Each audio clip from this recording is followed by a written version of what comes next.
Welcome to I Hate It Here, the podcast for HR and people professionals, making the hardest job in the world just a little bit easier. I'm Hiba Youssef. All stories are about change across any genre, whether it's a screenplay, a book, and we're really seeing someone who changes from the first page to the last page, the first frame to the last frame. I think that's because life is just full of change. We are all constantly evolving and changing. None of us have a static identity. I think the way that we engage a reader into a book is through kind of understanding what this character wants and having a sense of how they need to change in order to get what they want. Honestly, what I do for work is probably the least interesting thing about me. And I'm sure some of your employees feel the same way. There's so much more to your employees than just their job titles or what they do day to day. Take Shane in marketing, he's not just about writing emails, or Ashley in HR, she's not just about payroll and benefits. Every employee has a story. They have talents, motivations, and potential waiting to be unlocked. And the Predictive Index helps you understand them all, not just the role they play. It creates stronger managers, happier teams, and we all know when you truly understand your people, your business actually performs better. Want to learn more? Head over to trypi.com/IHateItHere. Welcome back to another season of the I Hate It Here pod. This season, I told you I'm flipping the script a little bit. I'm the dork who loves to learn, possibly a little too much if you ask some people. And so this season, I want to deep dive into all kinds of topics and bridge the gap between my many interests and HR, because there's so much more to me than HR. So on to today's guest. We all know my favorite pastime is reading, and that I love the genre of fantasy, science fiction, and of course, romance. And I love a little escape into a different world and someone else's problems. So I brought you someone who creates those worlds. Georgia Clark is an award-winning 7-time published novelist and performer. She's the author of Most Wonderful, Island Time, It Had to Be You, The Regulars, The Bucket List, and others. As the founder and host of a popular storytelling night, Generation Women, Georgia performs monthly at New York's iconic Joe's Pub. In addition to teaching the romance workshop, she mentors a writers group and a storytelling group, hosts writers retreats that I've been to, and creates a monthly author newsletter, Heartbeat. A native Australian, Georgia lives in Brooklyn with their hot wife and sweet toddler. Georgia, welcome. Oh, hi. Hi, Eva. How are you? I'm so happy to see you again. We're going to have so much fun together. We're going to have a great time. I was just reading your bio and I was like, yep, read that book. Yes, I've been to a Generation Women's event. And it made me think, like, is there anything you can't do, Georgia? There's many things I can't do. One is drive, which is why you drove me to the retreat and back all weekend. And you survived. This is so funny. So that was my first time driving in New York City. I'm not a big driver, as everyone knows, but I made it and I survived and I drove through Manhattan and Brooklyn, and I'm very proud of myself. You did great. You did amazing. We're going to celebrate the win. Hopefully you thought I was an okay driver. The entire time I was like, don't die, don't die, don't die. Great driver and great at making playlists. Hell yeah. I did play a good playlist. I was actually just listening to it, which is kind of funny and corny. It's my drive playlist. So it's always there to belt songs out. Something I'm asking every guest this season is one area or topic that you're really interested in right now. And it can be anything. I just like collecting people's interests and then diving into them myself. Well, I'll give you, these are both serious answers. I mean, these are both things that I'm seriously spending a lot of time thinking about. One is more like highbrow, brilliant, and one is more, well, also highbrow, brilliant, but in a different way. I've just started reading this book called The Gap and the Gain, which is a positive psychology book. And it's really, I just wish I'd had this book years ago. And it's really about appreciating it's really specifically for entrepreneurs, and authors are entrepreneurs. It isn't just for business entrepreneurs. It's like entrepreneurs in any field.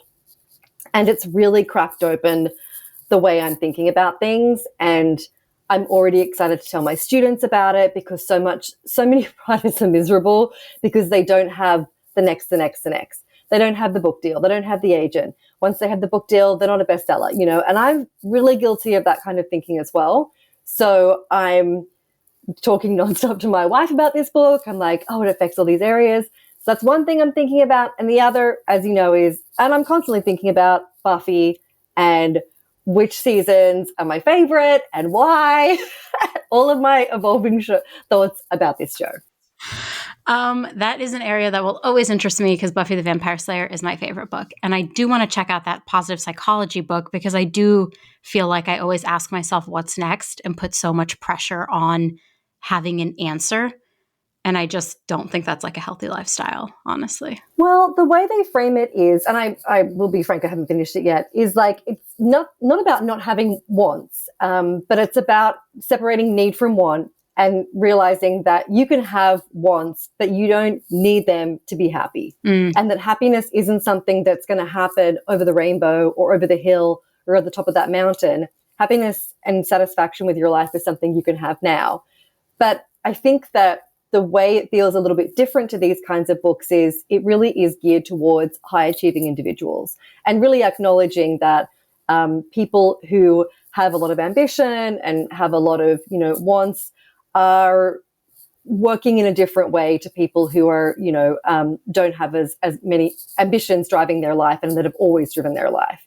So basically the premise is like, rather than like forward thinking and seeing your kind of like your life as like a lack of what you don't have, it's appreciating what you do have and where you are now as a result of what you've already achieved. Yeah. I mean, gratitude is one of my core values, so I'll probably eat this book right up. Like that tracks to me. And I do think like people who are high achievers or have been like competitive in their life kind of approach life very differently. I was just reading this Twitter thread about how C-suite executives that are women, there's like a percentage of them that have played sports growing up. And I was like, what an interesting lens to look at this like it feels like being an executive sometime is like playing a competitive sport. Like I have to have all these endurance and all these things. And I think thinking about what actually makes me happy might be a really interesting challenge for me in 2025. Yeah. I think that's good. Okay, before we move on though, what is your favorite season of Buffy? Season 3. I'm a season 2 stan. I can't. What, do you have a favorite episode that's in season 3? I think I really love the episode Bad Girls with Faith and Buffy, which it's the most sapphic episode of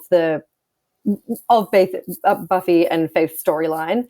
Not the most sapphic episode of the show because of course we all know that, Willow and Tara get down. But like it really kind of, I just remember watching it as I guess I was a teen or like maybe in my early 20s, something around that. I think we got it a little later in Australia. And just feeling electrified by the chemistry between Faith and Buffy, which like then led to a, debilitating, delightful fan fiction addiction, which again, I know you can speak to, and just like being completely obsessed with this world and with these characters. Yeah. I mean, I love Faith. Buffy will always be my favorite Slayer, but that's because probably I'm afraid of how bad Faith is. And I'm like, I might actually be on a power trip if I was the Slayer. Like, I might be Faith. So I'm like, I don't know about morality. I just want power. So we'll see. My favorite episode in season 2 is the one where Cordelia wishes, it's like called Bewitched, Bewildered, Bothered. I can't remember the title. Yes. It's all B's. Yes. The wish episode. Yes. And basically she makes a wish and then all the women are throwing themselves at Xander and she's so mad. And I laugh about that episode every time. And I just think it's so fun. Yeah. I really love all of the Magic Gone Wrong episodes of Buffy. I think that's my favorite subcategory of episodes, particularly with the episode where Buffy and Spike get married. And I feel like that was sort of one of the, like, in those episodes, you can really see the writers start to realize how much fun they can have with these established characters and how they don't need to kind of go outside the world of Buffy and start like introducing all of these new characters or new foes or whatever, that they've really got all of the magic there.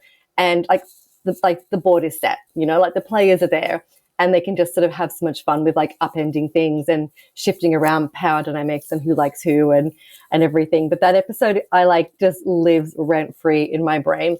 Like, Spike saying to Buffy, like, that lip, I want to get it, is just like, I mean, I'm pretty gay, but like I'm straight for that moment for sure. Spike was always my favorite. Yeah. I have a bad boy addiction. I've had one my entire life. It's probably why enemies to lovers is my favorite trope, because I want them to be like a little bad. Yeah. And then fall in love with me. that too much to ask? I don't It's think it's too not. much It's to ask. definitely not. So I read so much enemies to lovers. So everyone listening to this already knows this because I talk about how it's my favorite trope all the time. And I can't wait to talk about more writing things with you. But I just have to say, you have to come back for another season and we can do a whole Buffy episode Okay. because I feel like there's so much to talk about that So much. the So power much. dynamics, their roles in life, like how they approach problems. Anyways, we'll get to that another day. I'm sure someone will email me and tell me they want that episode to happen stat. But before we dig in, I want to talk to you a little bit today about like character development, storytelling, a lot of the things I think about when I think about people at work. But before we get to that, will you tell us your story of how you became a writer?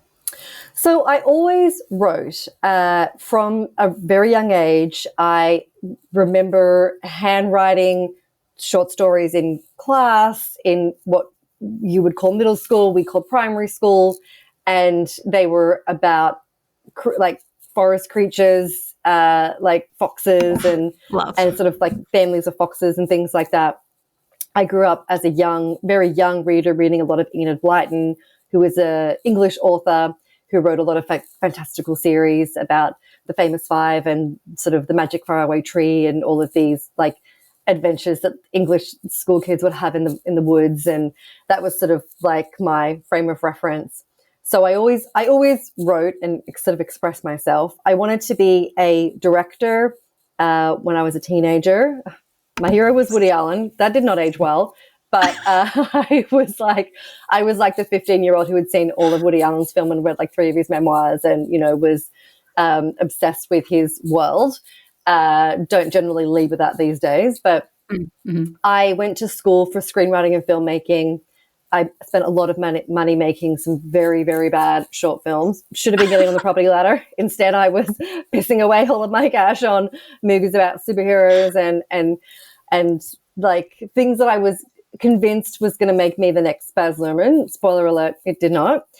And after I sort of spent my 20s trying to kind of get into TV, I wrote some TV pilots and things like that. But it wasn't until I moved to New York and I had one very simple young adult novel published in my late 20s, which I really thought was just like another creative project that I did and that I wasn't going to do it again. And then when I moved to New York at 29, I moved with the intention of doing a self-funded 3-month writing residency where I was going to write a screenplay. And very soon after arriving, I sort of realized like, oh, there is a lot of like screenwriters in America and a lot who have a lot more connections and insight and experience than me. And I've already had this book published. So maybe that would be a better track. And my big kind of aha moment was realizing, oh, I don't need to be a filmmaker. I just want to tell stories. And I think I can be satisfied doing that in another medium, like a novel.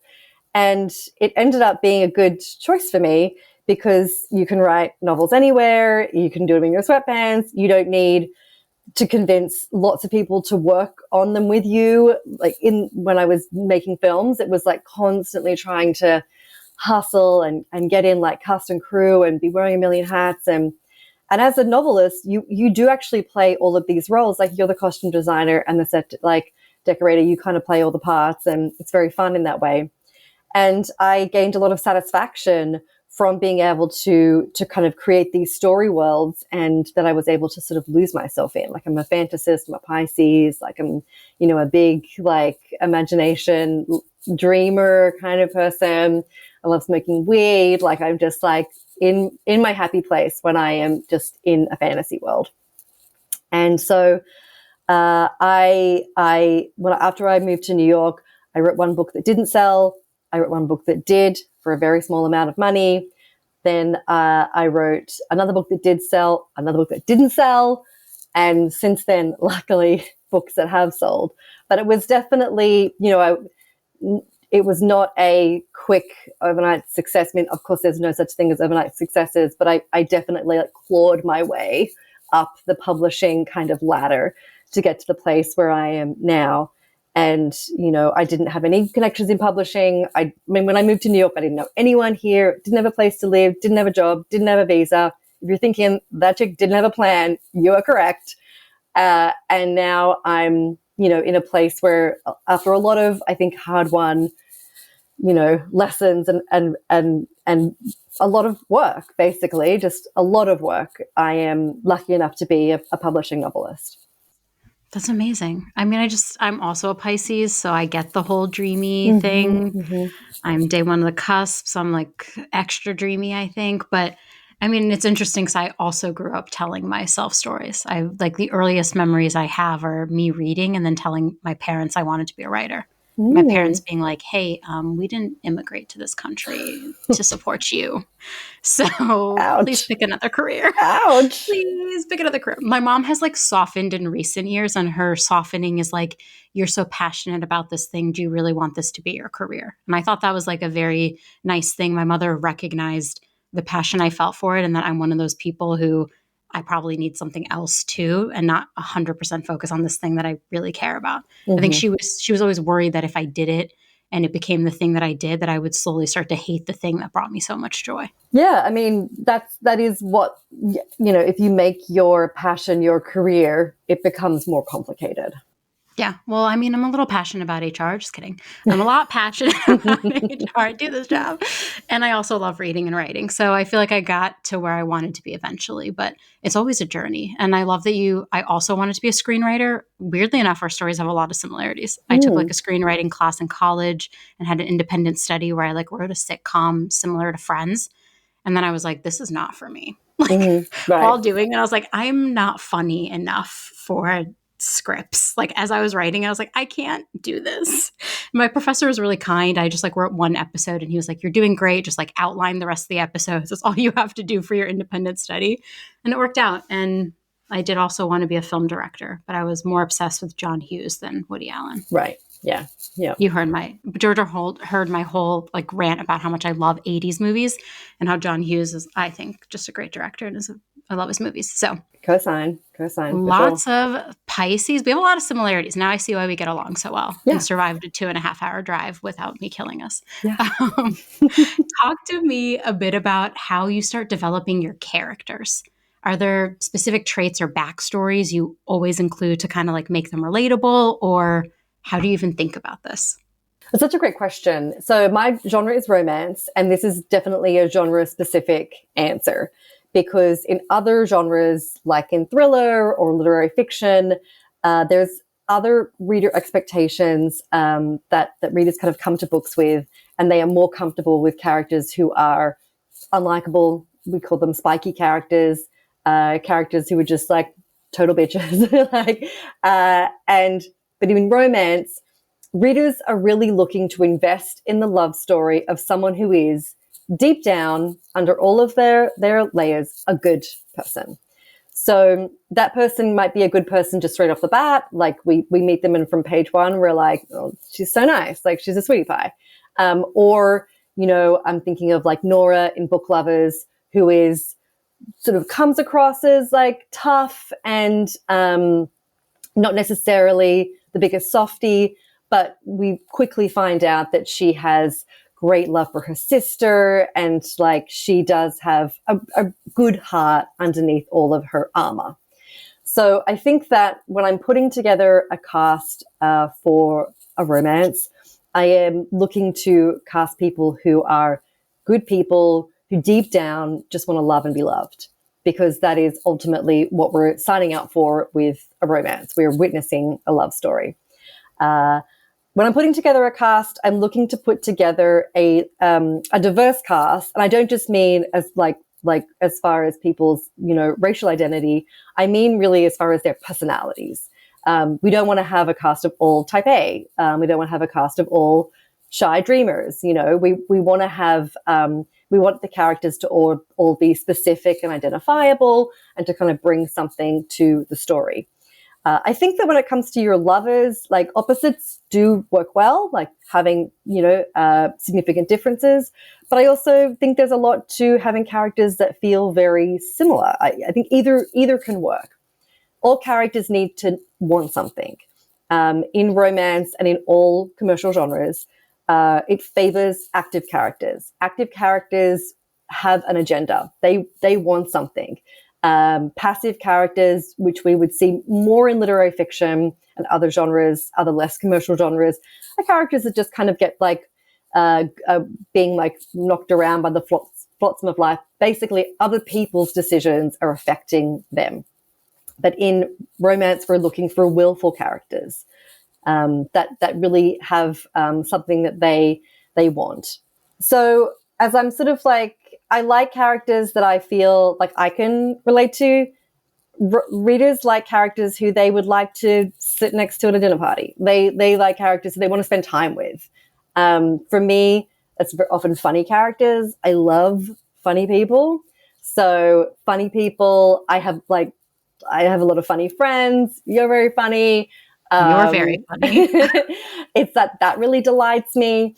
And I'm looking to create like that sort of nice mix of personalities in a cast of creating lovable characters. I mean, I just know from reader feedback that so often what people are coming back with is, I just love these characters so much. I just want to spend more time with them, like rather than, I didn't like them, I didn't care about them, like then those sort of people don't finish the book.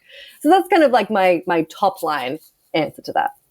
I love that because that's often how I also feel about work. Like I want my workplace to be surrounded by people, obviously, that I like and I get along with and that I relate to.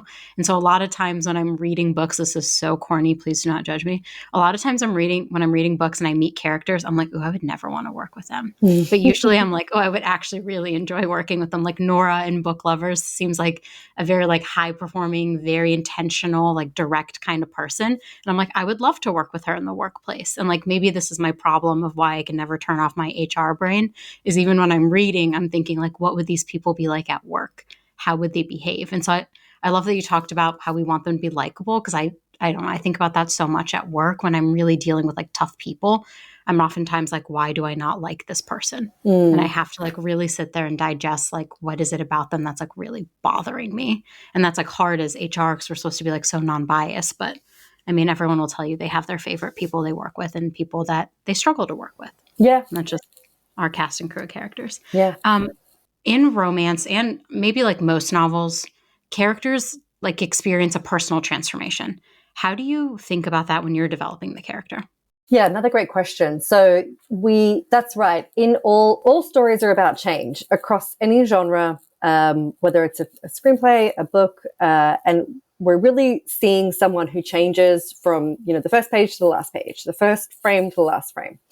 And I think that's because life is just full of change. We are all constantly evolving and changing. None of us have a static identity. We would all, think that we've changed in significant ways from, year to year and certainly from when we were younger to the age we are now. And I think the way that we engage a reader into a book is through kind of understanding what this character wants and having a sense of how they need to change in order to get what they want. In romance specifically, often that change can be, but doesn't have to be, tied to the love story. All like lovers in romance begin with some misunderstanding or misconception about themselves or the other person or about sex or love, i.e., I'm unlovable, or this person, like, I'm not good enough for this person, or they're an idiot, or like they're terrible, or love doesn't last, love isn't for me, or whatever. And we sort of witness over the course of the story seeing that get broken down and changed into, for romantic comedy specifically, a happily ever after, which is what the reader is looking for 100% of the time. In romantic drama, there's a little more room to have an ending where the lovers might not end up together. It's rare, but it happens. Spoiler alert, The Idea of You. It's been out for a while. But that's a very rare example of something where the lovers like don't last in the book. In the film, they got it right. That's my hot take. So as I'm putting together a story, I'm thinking about, sometimes characters kind of come from all different places. In my most recent book, Most Wonderful, which was a queer Christmas rom-com, I had 3 point of view characters, 3 siblings. And I feel like I think that all of these characters came from different impetuses or different ideas or different things I wanted to explore. The eldest daughter, I knew I wanted to embody like a classic eldest daughter energy, sense of responsibility, wanting to like the one who the family expects to be doing all of the kind of admin and logistical, like heavy lifting of the family. So I wanted to kind of give her that role. But also, I think romances are a place of fantasy, not just sexual and romantic fantasy, but also just like fantasy of a beautiful setting and fantasy of work. So I gave her my favorite like job if I wasn't a queer romance writer, which is being the showrunner of a hit television show. Like that to me is like could be the most fun job in the world. And I just wanted to be in that world with her and to sort of experience it. So it was sort of partly her role in the family, which then sort of impacted the development of her personality, and then also giving her a fun job and then developing the character sort of from there. The middle child, I knew I wanted a character who was straight up funny, like funny in what she said and the way she thought. And I love stand-up comedians. I have friends who do stand-up. I love the world of stand-up. And so I gave her the sort of like the passion and the job of being a stand-up comic. So that kind of came more from like what I wanted her to embody and the humor on the page.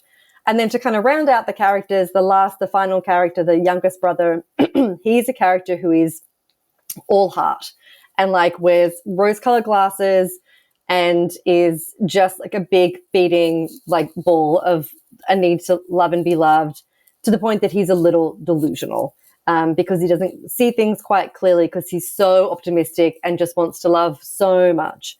And that's really like, that's my personality kind of cut up, right? Like I'm the eldest daughter. I work in the entertainment industry, essentially. I'm also like, I'm really attracted to humor and comedy. And I also feel like I'm a real romantic as well. So I think it's always good to have something that you relate to in each character.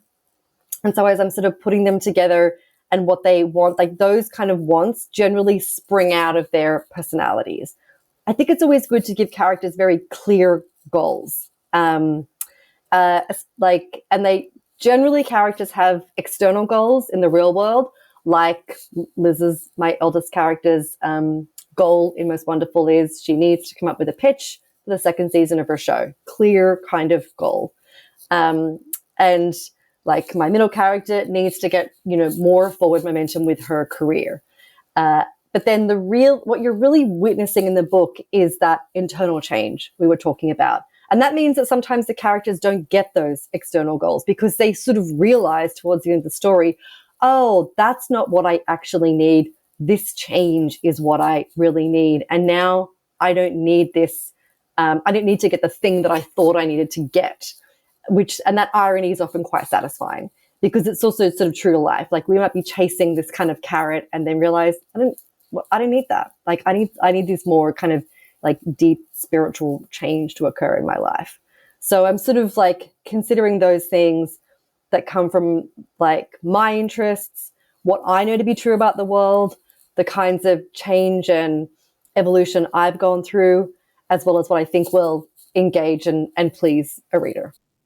Yeah, and all of that is very engaging and also very relatable. As you were talking about that, and I like deal with employees so often that like they think they want one thing, what they actually want is another thing.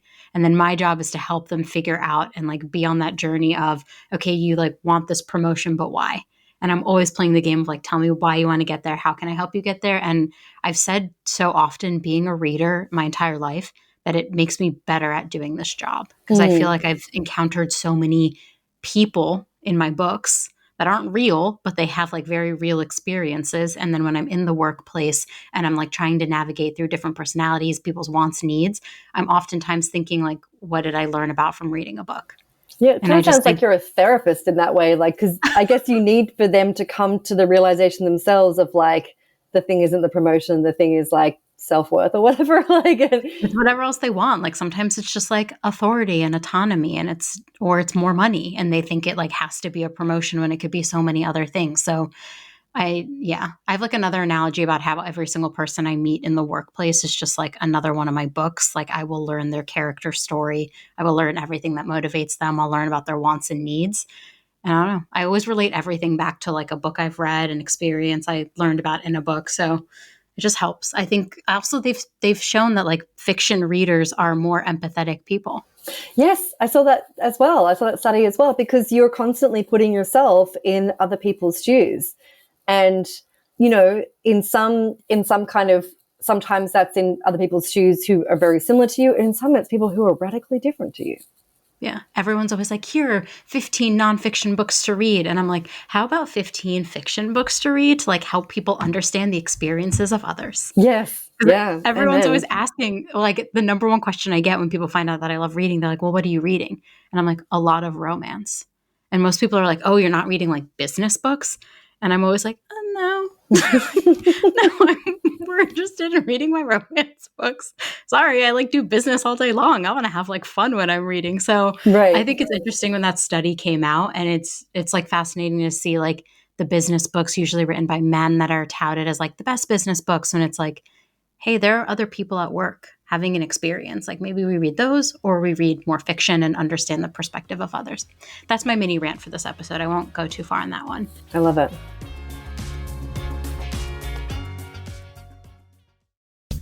A job title doesn't define who someone is. There's so much more to someone's story than what they do for work. In fact, I often say what I do for work is probably the least interesting thing about me. And I bet some of your employees may feel the same. Jamie in IT, she's not just about fixing tickets. And Mike in sales, he's more than hitting quotas. Every employee has a story. Every employee has talents, motivations, and potential waiting to be unlocked. And that's where the predictive index comes in. PI helps you understand the whole person, creating stronger managers and happier teams. And we all know when you truly understand your people, your business can actually perform better. Check out trypi.com/IHateItHere to learn more.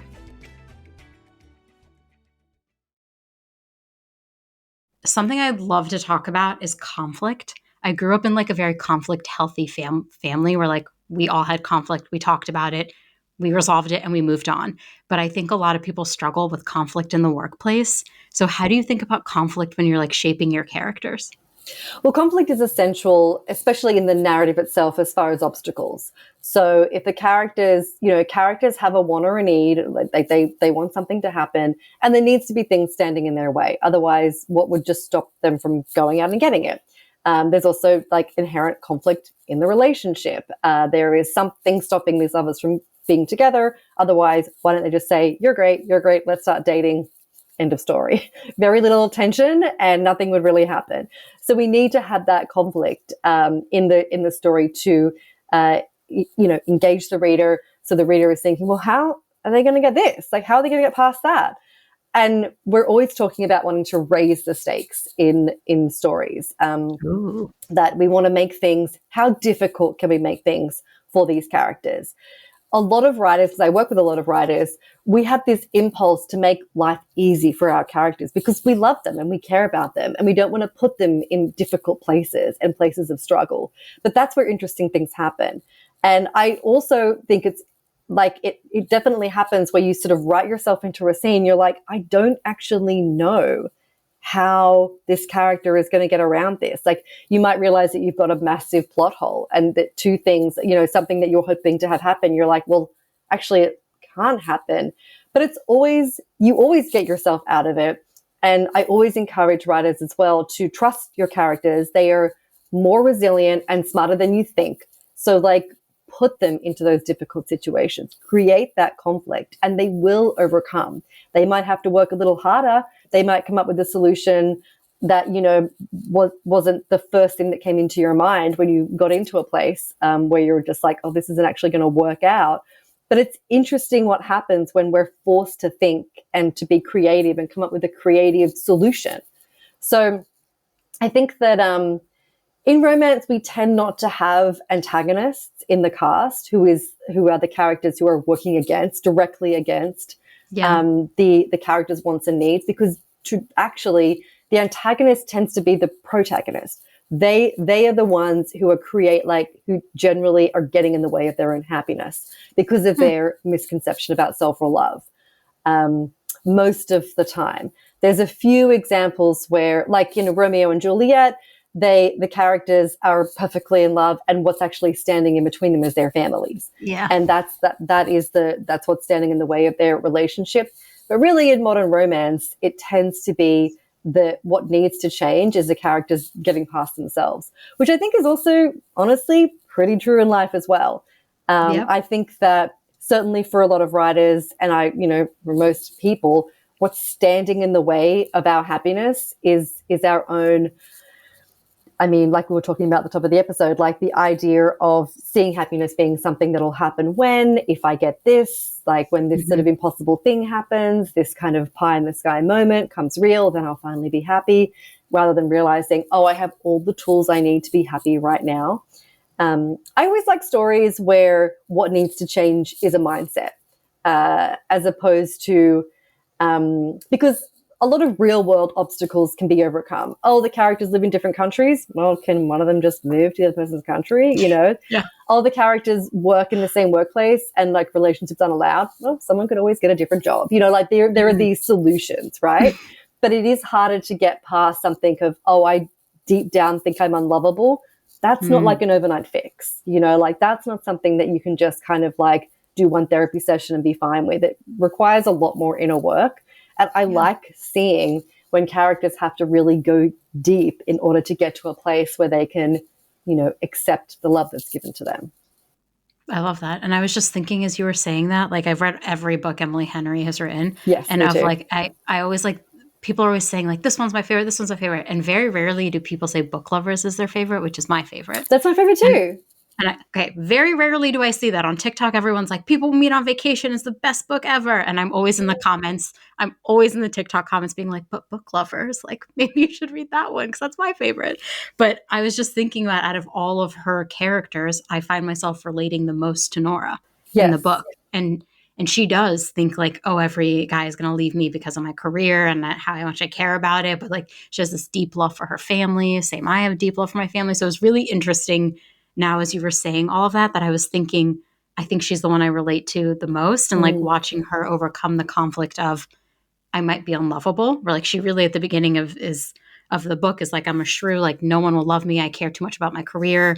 I'm too direct. I'm like too demanding. And I think about that so often. That just that unlocks something major for me. Sorry, I'm having a little therapy session with myself right now. Yeah, no, you're right. Like at the beginning of the book, the character really conceives of herself as the villain, but by the end of the book sort of realizes actually she's the heroine. Like, it's a complete different mind shift set. Same person, but just seeing themselves in the world and their story particularly in a different way. Yeah, that inner conflict. I think a lot of conflict in the world could be resolved maybe by people being a little more self-aware, but it's like kind of scary to look at yourself and say like, here are the things that I should work on.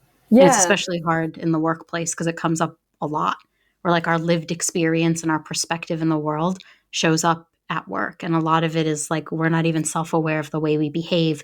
Could be like a trauma response, could be something else, could be indicative of like something else we've experienced that's now showing up in our life. So I don't know, maybe we should all go to therapy. I wish we all could actually. I think we should all definitely go to therapy. And I think as well, I think self-awareness is really difficult because, and I really became aware of this when I met my wife and became close with her family, of sort of realizing, oh, my family isn't like a normal family and her family isn't a normal family. We all have different family units that we grow up in where there's different norms and they're quite different to other people.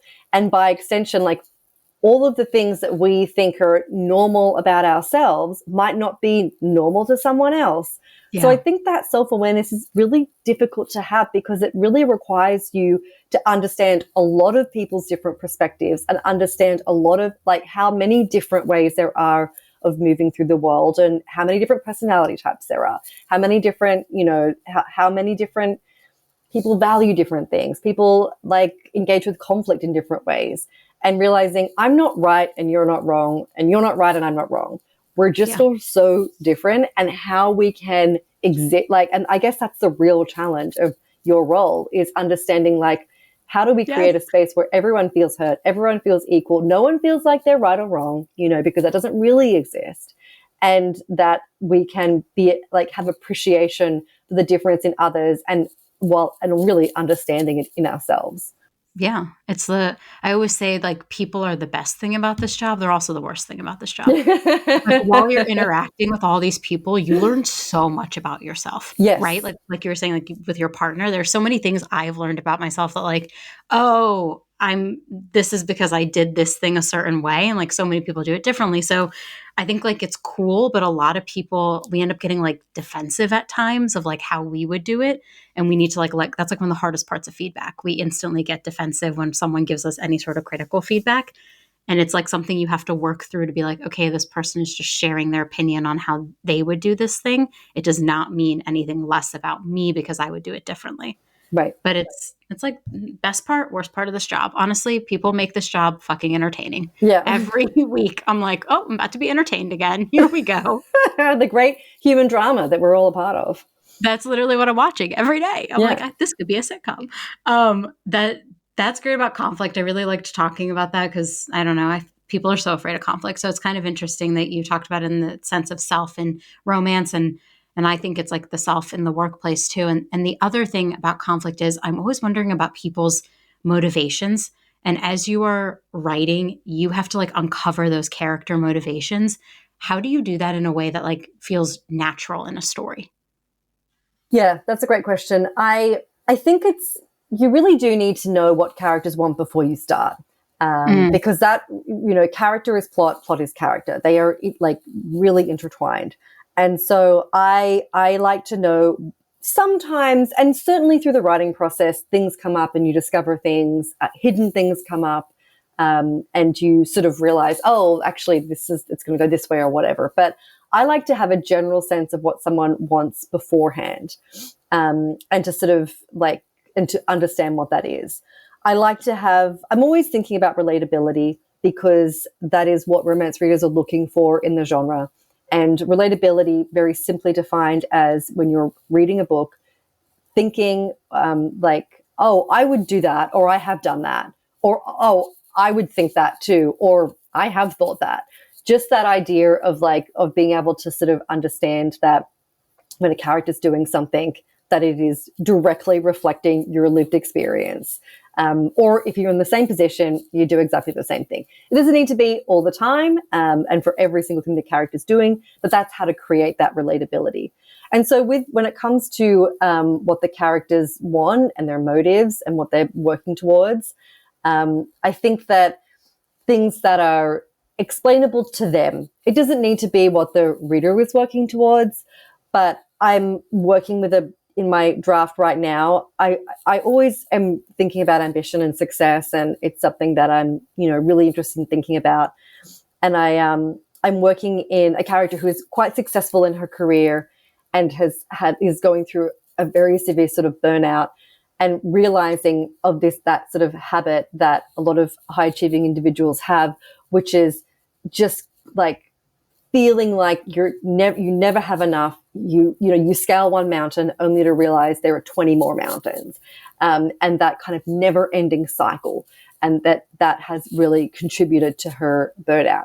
And that's just something that's on my mind right now, and that I'm thinking about. And I think that, we're not that unique. And if I'm thinking about it, other people are too. You are, I'm sure people listening to this podcast can relate to that, understand that. So I think that understanding what people want, readers like clear, easy to like understand goals. So rather than if a character had a goal that was like, I just want to be more me this year.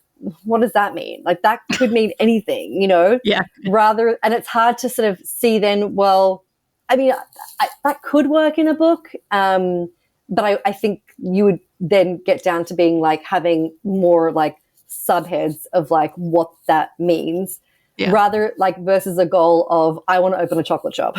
Like that's just so like then we're driving the train there, and then it's very easy to know whether or not the character makes that happen. Do they open the chocolate shop or not? And so I think that that's what you're sort of like wanting to like create in a story. And so the reader can really understand what success looks like, what failure looks like, but actually the real change that needs to happen is this more internal sort of spiritual growth. So like, I want to open a chocolate shop. but really I just want more independence, or I want to like feel like I'm in the driver's seat of my own life. Kind of like that's actually what's going on. And so by the end, the character might not necessarily live in that chocolate shop, but if they do end up feeling like they have that independence and that sort of like authority, that'll be a satisfying ending for a book. Yeah. Oh, I love that idea about uncovering motivations, because it's like so often we just like do things and we don't understand why the person is doing them, and it's hard to have that conversation in real life. Like in the book, it's almost like we're a lurker in the person's thoughts and experiences, and we're understanding what they're uncovering. And in the real world, it's like I just want people to tell me what their motivations are. I'm like, can y'all make it this easy for me and just tell me? Like, I just need to know. Well, the novel is the art form that offers the most psychological insight into character.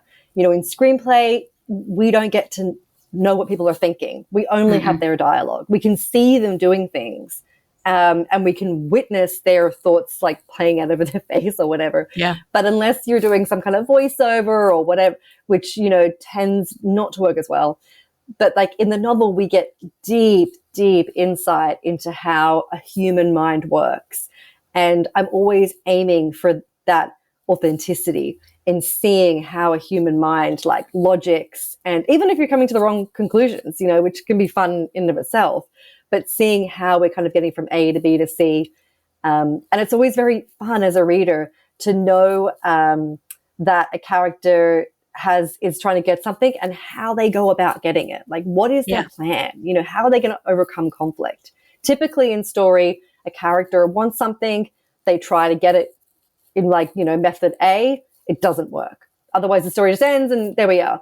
And often it gets more and more difficult. And sometimes like their first attempt just makes things worse, you know, and then they're kind of, but that's entertaining. That's entertaining to read. That is hence why I read it all the time. I'm always like, oh, here, this is again, I'm reading it.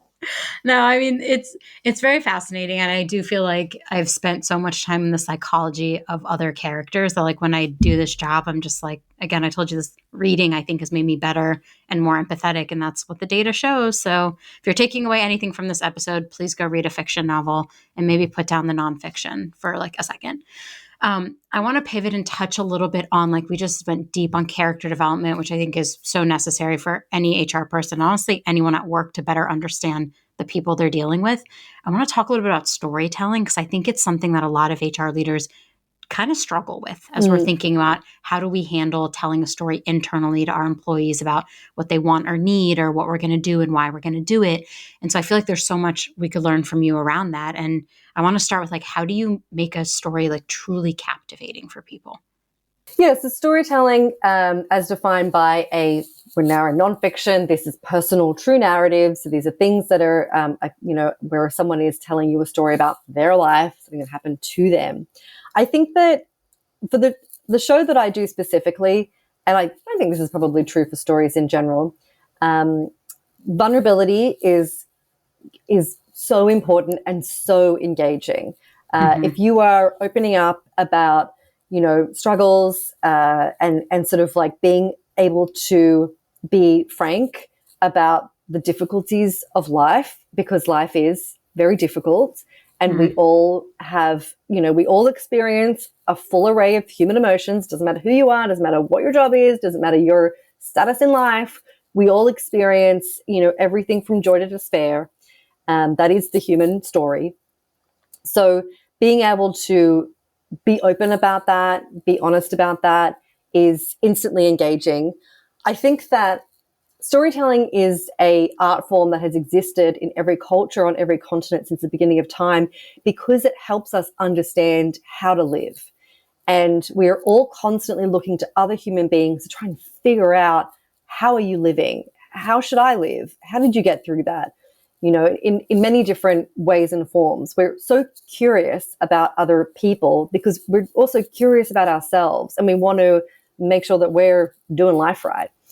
So I think that stories that have an element of vulnerability to them are important.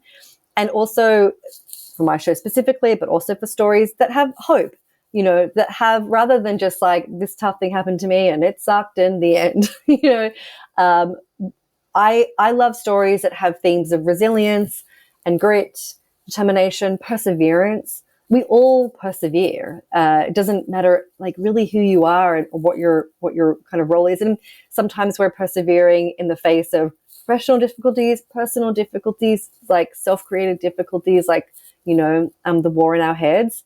And so I think being vulnerable, but also offering a hopeful narrative is a way to connect with people. Yeah, I mean, I'm nodding my head yes to all of that. Can you talk about Generation Women for a second? Because I had the honor of going to a show and then speaking in a show, and I thought the structure was just so beautiful. Can you like tell people how you came up with the idea, what it is? Because it's so powerful.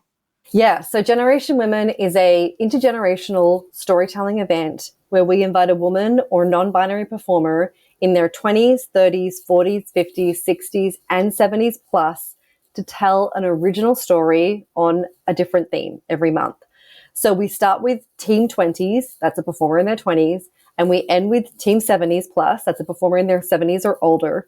And every storyteller is responding to the same theme.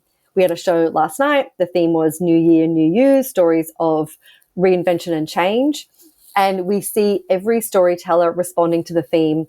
And what's really interesting about it is seeing how the different generations, what they're talking about, how they respond to the theme. And you sort of see the theme expand over the course of moving through the generations from youngest to oldest. And some of the performers in their 20s just haven't lived as much of an adult life as performers in their 70s. So the stakes, generally speaking, start out as much lower for Team 20s, where like the biggest upset in their life or the biggest like move in their life is a breakup or moving to New York City or, sort of maybe defying what their parents imagined for them. But that can definitely be still happening in other stories. And then we get into like the grist and grit of life with divorce, death, like having kids, and just the stakes get higher, and we start to sort of bear witness to this like unfolding of consciousness that happens. It's really powerful to have a room full of, it's a self-selecting audience, but it is mostly women, being able to honor and celebrate stories, especially from older women who we don't really see and hear from enough in society. But I will tell you, because the show is very successful, there is a real hunger to hear those stories and to like celebrate older women, because I think we all know like all women will become older women. And don't you want to create a society for yourself where that is a revered position, where that is, you are at the top of the mountain, able to offer wisdom. So I think that the success of the show is really born out of a need to create the world that we want to live in, as well as the fact it's a feel-good, hopeful night. So you're going to come away feeling good about aging, feeling good about the future as well. And I think people need that. Absolutely. I'm like so tired of everyone wanting women to be like young.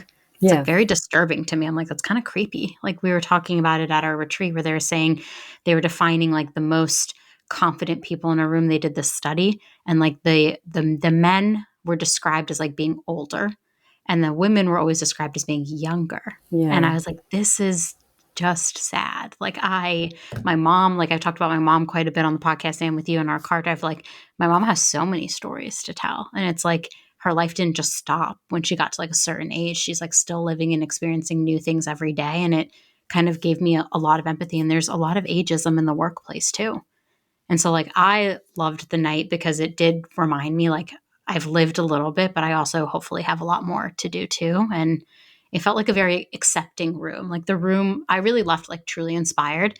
And so I hope I catch a show next month. But if people want to see it live, New York City at Joe's Pub, and then are you still doing virtual shows too? Not virtual shows. We just did those in pandemic, but we have just started a show in New Jersey. So if you're in New Jersey, you can catch it there, and DC. So Generation Women DC is starting this month. I have to get tickets. I have a ton of people in my community who are nearby, and we should go do that. Yeah. Okay, well, that's really exciting. Sorry, thank you. I wanted to interject that just because I really loved what you built, and I thought it was just something everyone should know about and catch a show if you can, because it was really just a beautiful night of storytelling on stories that we often don't get to hear or the ones that aren't glamorized. Yeah. And I think of Demi Moore winning her Golden Globe this Hmm. past weekend, and she said the exact same thing. Like her agent, her earliest agent, I think told her she'd be like a popcorn actress and she would never make it, and here she was at like 60, I think Demi Moore's 60, and she's winning her first Golden Globe. And Hmm. it was a very beautiful story that like our life doesn't just end when we get our first white hair. Like Yeah. we have so much more to each other. Yeah. Um, Back to storytelling. Romance novels often center on like a hero journey. Like this, I'm going through this like self-transformation, change journey.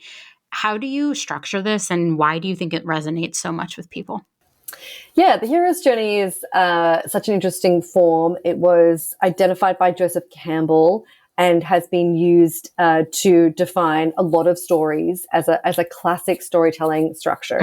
Mm, It's usually seen as cyclic, so you can kind of picture a circle where the hero starts in one place, goes through a series of like overcoming different obstacles, sort of going within themselves to overcome obstacles within themselves.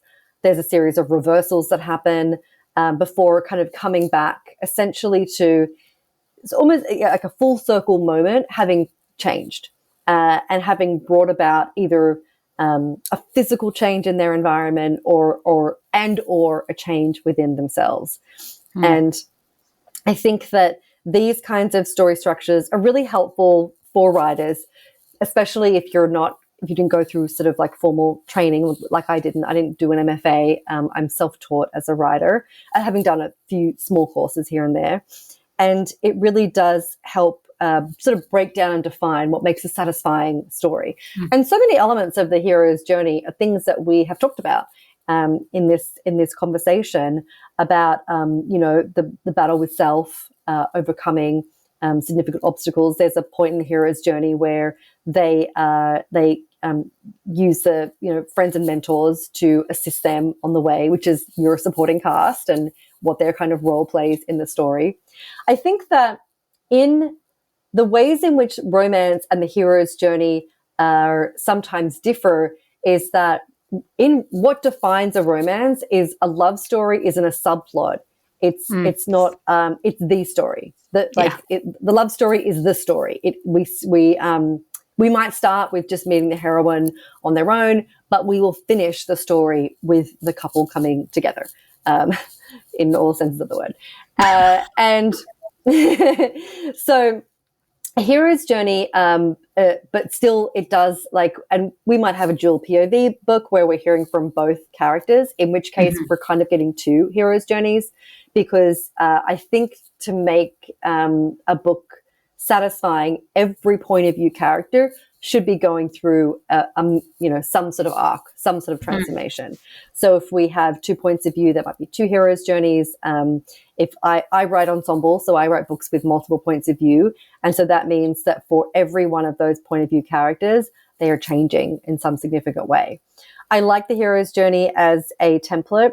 I think if there are any writers or just people interested in structure, Saves the Cat writes a novel is also a classic structure book that is really accessible and related to the hero's journey, but probably in an even more accessible, written in an accessible way. Saves the Cat is a classic screenwriting book that every screenwriter has in their bookshelf, and then they sort of updated it for the novel format. For commercial fiction, literary fiction plays by its own rules, and is less about plot and more about language and beautiful writing on a line level. The plot doesn't matter as much. But for commercial genres, I think it can be helpful to understand these sort of ideas when to put a story together. Otherwise, it might just feel like people are doing a lot of things randomly, and there's elements of story happening, but there's not an overall sort of game plan, or there's not an overall point as to why. I think that if you as the writer don't have that foresight and understanding of what the story is, often characters can take over. and they can just start doing things, and they're Mm-hmm. trying to, I always see working with character as like working with a great cast, and I never start a book until I feel that the characters are fully developed people that I can hear and see and that feel Wow. like their voices and brains are independent of my own. Like I'm not just puppeteering people around and putting words in their mouth. Like I'm sort of like asking them, like, what do you think? And like, what would you say now? You know, that kind of thing. But so I that's why I like to have a very solid sense of the characters and the ways in which they are different to me before I start. But if I don't have a sense of what the point of this scene is or what we're trying to kind of ultimately achieve, then they'll just be talking about and doing anything and making decisions and getting in the car and going to the movies, or they're just doing stuff, you know, which doesn't necessarily meet the ultimate aim of creating a cohesive, satisfying story that's kind of working on a few levels at once. Yeah. I think about that when I write. This is again so corny. I think about that when I write my internal comms. I'm always like, who is this going to? What kind of story are we trying to tell? How does this connect to everybody? What kind of questions are they going to ask? And I think like a lot of times I'm playing out like a whole 6 scenarios in my head for like every comms. I'm like, this type of person's going to react this way, and this person's going to go off and do this. And I know this person's going to ask their manager right away for clarification. And so then I start to like craft these comms as if I'm like, again, being a good storyteller. Like I know what questions people are going to ask. Let me make sure that this is a good comms that goes out that's like vulnerable, authentic, and also gets the point across. But oftentimes I like laugh when people are like, how do you craft all these internal comms? And I'm like, I write a newsletter. So like I have to write these comms, but I'm also trying to write them in a way that like reminds you that the person at the end of the day is a human who's reading it. Yeah. And I think like, again, another reason why I love stories. That's the whole theme of this episode. I love reading. Um, I think one last question I want to ask before we wrap up our time together today, and you touched on this a little bit, but I think it's really interesting because like we at work are all so different, and Gen Z is the most diverse generation we've ever had. How do you ensure that your stories and characters reflect diverse perspectives and experiences? Yeah, another great question. So it's definitely, you know, readers expect, you know, most readers expect to have a cast of characters who aren't all white, straight, young, able-bodied, you know, like all Yeah. exactly sort of one type. Yeah. But at the same time, and so, you know, romance has gone through such an interesting journey. In the 90s, like if we think of all of our classic 90s rom-coms, which I love so much and everyone does, they are really bastions of white, straight, thin, able-bodied Mm-hmm. characters. And then that became something that was called into question. And so there was then a desire to see more diversity, especially across like racial identity and sexual identity in romance. But then there was the question of, well, who has the right to tell this story? Who has the right to, like, you know, as a white writer, how can I write about a character of color's perspective and experience?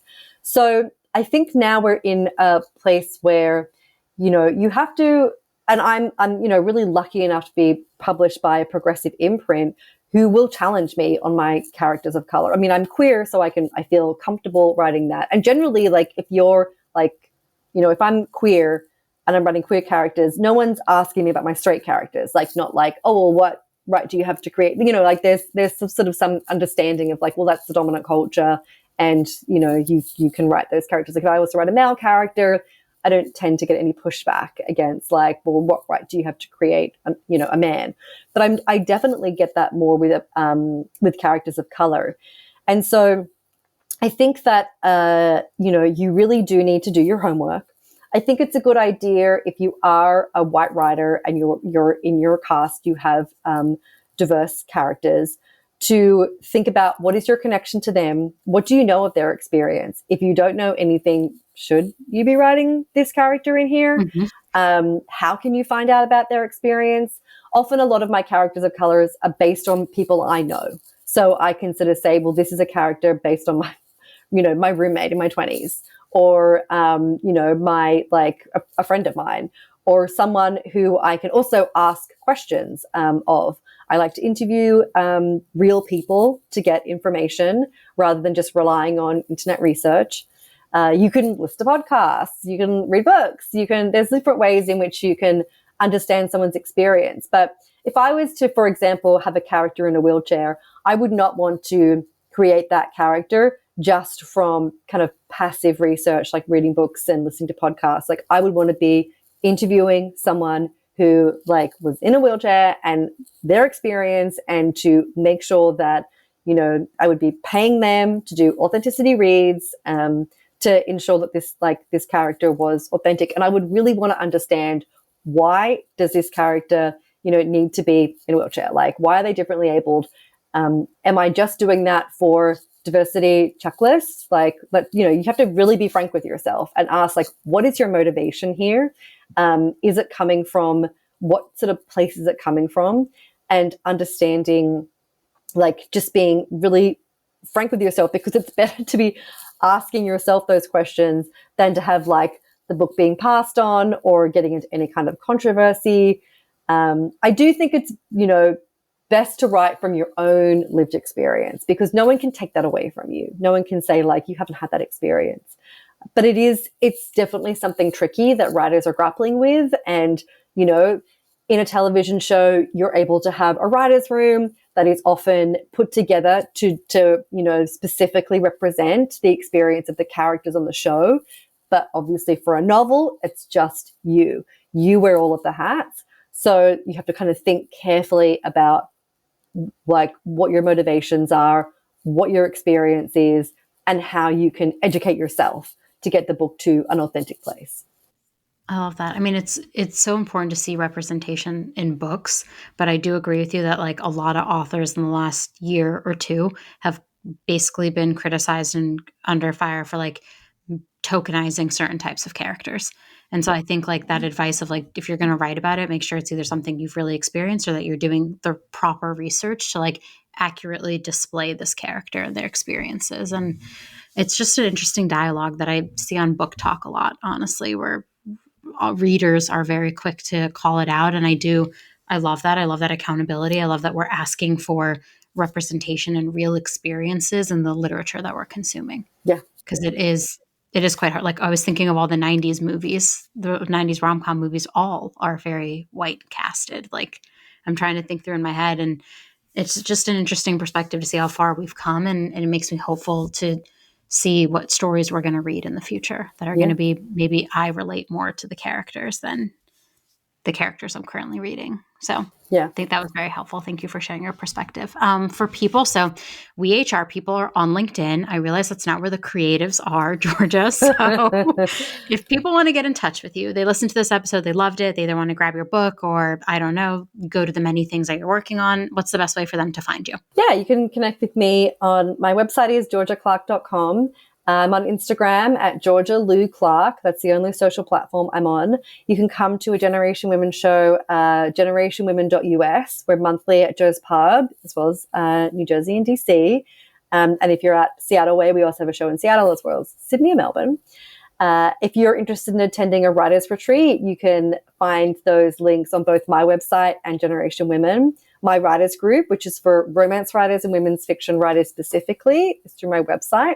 And then I also have a monthly author newsletter called Heartbeat, where I write about process and like my personal life, but also just like the publishing world and what I'm up to, and a few not too many recommendations, just a couple.